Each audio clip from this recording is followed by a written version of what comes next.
What is up, you guys? Welcome back to the channel.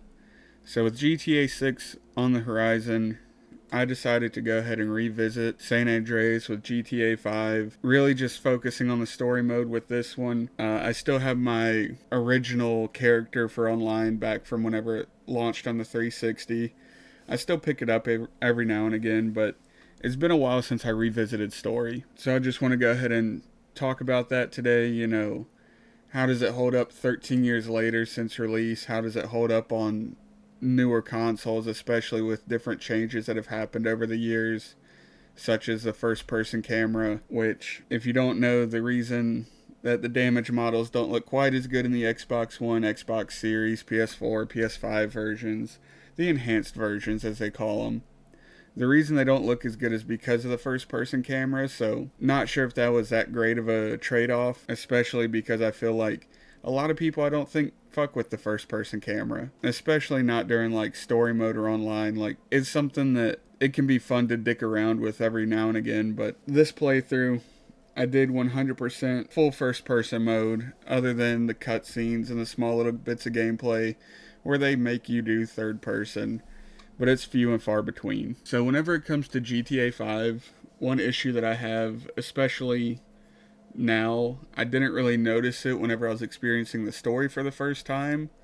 but since I already know the story and I don't really have to really watch and digest the cutscenes, I've noticed that a lot of the mission structure of the game just is drive to X place, shoot Y amount of enemies. Either the mission ends there or you just drive back, which I can't say like, oh yeah, GTA 5 is a terrible game because of that, because realistically every GTA game is like that. And whenever GTA 5 does do a different type of mission structure, it's generally just really boring. It's riding bikes on the beach with Jimmy, it's flying in a helicopter, scanning license plates, listening to conversations.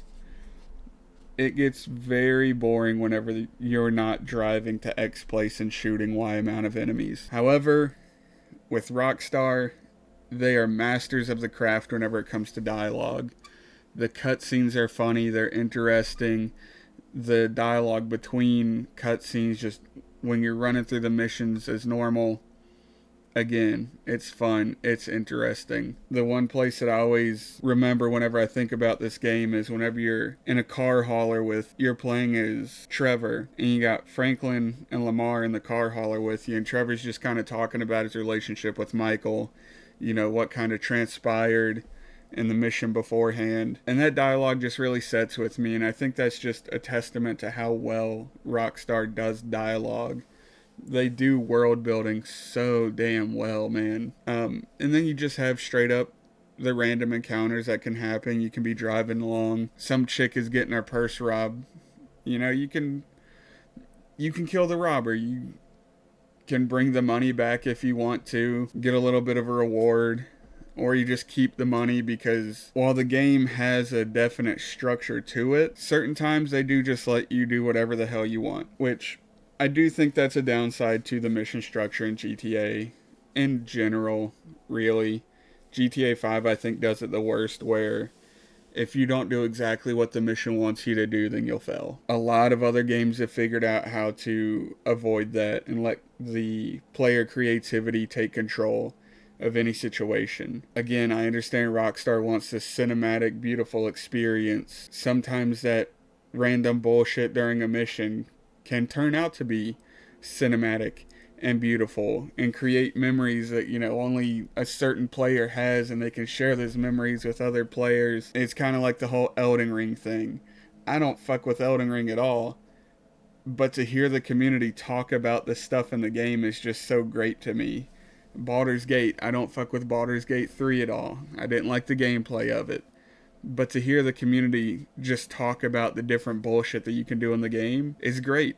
I like Baldur's Gate 3 from a distance. I can recognize that it's a good game. I like Elden Ring from a distance. I can recognize that it's a good game. Unfortunately, with GTA 5, there's only so much that I can talk about that's not scripted, and it's normally stuff that happens outside of the mission structure that you can really talk about. And of course, once you know the mission structure, my dude at work could be talking to me about what happened in GTA 5, and it's like, oh yeah, I had the exact same experience. You do have Strangers and Freaks missions. I think one of the best ones in the game, even though it's dead fucking boring to play through it, is the Epsilon program. I don't remember ever being prompted to do anything with Epsilon, but it's just bonus. You know, you go to the website, you donate so much money.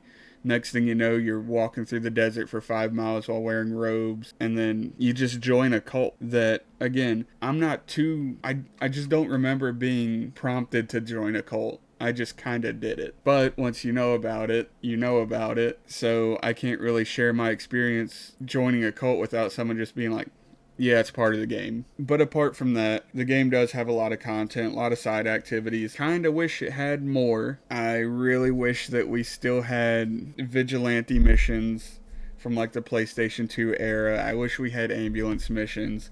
I wish we had firefighter missions. There's just so many things that I feel like the PS2 era got right, and definitely GTA 4 got right, that they took out of GTA 5, I think, to make more realistic. But just let me dick around in a fire truck and put out fires. Go ahead and give me a reward for it. Same with the ambulance. Let me dick around in the ambulance, pick up passengers. Was it the most fun gameplay? No, but you're just dicking around in the game. There's nothing wrong with dicking around in a game. The last thing that I do want to talk about, though, and again, I've already kind of talked a little bit about it, is just the general world building that Rockstar does. First off, the map itself. While I like the map, I like the more rural areas. It's something that I really missed with GTA 4, and it's definitely one of my favorite parts of San Andreas was the rural areas that they made. However, I understand why some people may not like that, because there's not really much going on there.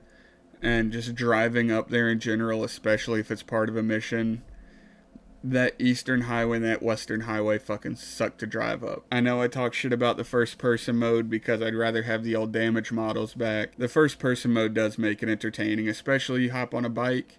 I was ignorant as fuck on a bike, driving up and down those highways. It's something that, while I could have lived without it in GTA 5, I'm glad that we get to experience it. Another thing with the first person mode, I know I'm stuck on it, I'm sorry, but it really does bring a nice scale to the world. Like, you're walking around downtown Los Santos and the buildings just seem so much taller. The environment seems different in a way. Like, it's definitely more immersive. The lighting just feels different when you're in that first person mode. There were plenty of times where I'd be driving west at sunset and that sun's right in my fucking eyes. Just like if I'm driving to work during sunset, that sun's right in my fucking eyes. Again, the immersion that first person brings is great, but I don't know if the trade-off was worth it. And then just with the world building in general, you know, I talked about the random events. You know, you go down to Del Perro Pier. There's some dude that looks like Jesus, you know, you can talk with him a little bit. All these little things in the game just add up. You really feel like you're in a lived-in world, which really does bring a lot of hope with GTA 6, especially if they continue on that world building, continue on that dialogue. But yeah, in general, GTA 5, the only main complaint that I have is your missions are either drive and shoot, or they're boring as hell. That's the main complaint that I have about it, man. Like I said, I like the world. There's certain parts of the world that, like, the drive is kind of boring, but that's about it. Once you're there, you know, it just has its own, like, atmosphere to it. That's going to be my review for GTA 5 13 years later. I still think it's a phenomenal game. If you haven't interacted with the story mode and you've only played online, I highly recommend you go into the story mode. You have a great time. Don't look up a guide. Don't go for 100% completion immediately. Just enjoy your time in Los Santos. I've said it 2 different ways in this video. That's my bad. Los Santos. Just enjoy your time there in the story mode. Really interact with the characters, strangers and freaks, all that good stuff. I do think, looking back on it, I'll probably give it an 8 out of 10 just for story mode. We're not talking about online.